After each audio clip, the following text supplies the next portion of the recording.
maksudnya zaman dulu nih, masjid itu juga dipakai buat tempat meeting pemerintahan di zaman dulu. Iya, di zaman dulu masjid itu menjadi pusat peradaban. Bahkan kata Allah, ciri orang yang beriman, dia memakmurkan masjid.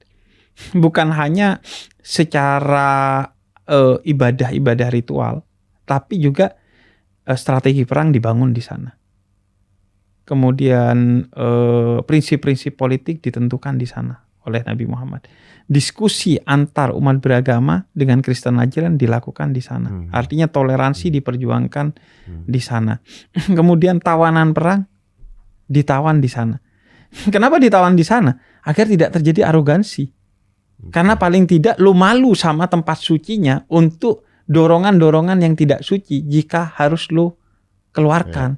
Paling tidak masjid itu menjadi ruang aman, bukan hanya bagi tawanannya, juga bagi penawarnya agar tidak mengaktualisasikan arogansi karena lu menghormati paling tidak masjidnya. Kalau jadi tempat wisata boleh aja menjadi tempat wisata, artinya wisata religi buat orang healing, karena masalah mental itu bisa menjadi ancaman bagi jiwa manusia. Tapi gini ya Om Ded, pada prinsipnya jangan sampai mengganggu ibadah, jangan sampai melecehkan masjid itu. Kalau misalnya Bante yang kesasar, dia masuk ke masjid, dia tidur dengan pakaian bantenya itu, nggak apa-apa juga dong harusnya. Bante itu jangankan masuk masjid, masuk Islam juga boleh. Enggak, soalnya setahu saya Bante kalau ke Jakarta malah nggak usah ke masjid. Lah, Bante itu memang tidurnya di rumah Habib.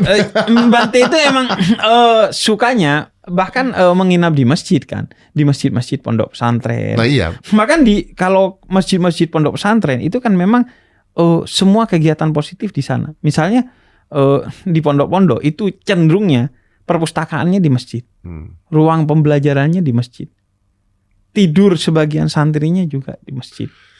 Jadi semua aktivitas positif itu lahir dari masjid untuk memastikan bahwa semua aktivitas positif kita itu kita niatkan bukan hanya positif dalam konteks keduniaan, tapi juga positif dalam konteks akhirat. Artinya bernilai ibadah. Bahkan kita didorong oleh Nabi Muhammad untuk menjadikan semua tempat itu menjadi masjid. Dengan menjadikan semua aktivitas kita itu sebagai peribadatan. Artinya kan kalau kita bicaranya begitu,